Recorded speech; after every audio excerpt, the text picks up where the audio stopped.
I think that if the quarter zip trend of 2025 happened in like 2023, it's a good chance that it would have been assigned a name that either ended in core or had a catchy, costumey name to it. I think it could have been in conversation with things like Gorp Core or Bloat Core or Mob Wife, Office Siren, Eclectic Grandpa, things like that.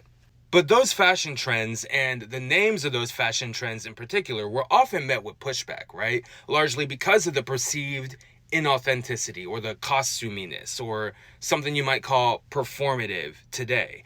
And while trends still come and go, I've noticed we haven't been labeling them in quite the same way. Like I'm seeing less of packaging things into cores and more of just describing what you're wearing, right? And that could be with terms like menswear or tailoring or streetwear or describing like the material of your clothes or the shape of your clothes or the brand that they come from. And I'm seeing less of the mob wives and the eclectic grandpas and more of the cool girls, which is a label I think exists in a bit of a different space because cool isn't a costume in the same way. It casts a much wider net because you could really look like anything and be cool as long as you're cool enough, right? And if people perceive you as being authentically more of a mob wife or an eclectic grandpa or something else, you might not fall under those labels anymore and maybe fall under the label of cool girl instead.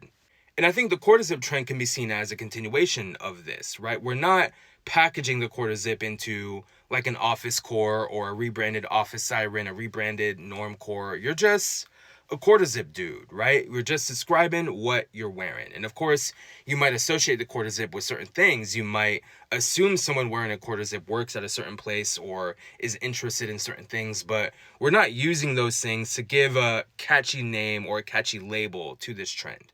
And as a tack on the end here, I think the performative man of 2025 is interesting to think about here because there's definitely a style associated with that, and maybe a quarter zip is part of it. But I also think there's a larger sociological discussion about performing gender and what that means to people.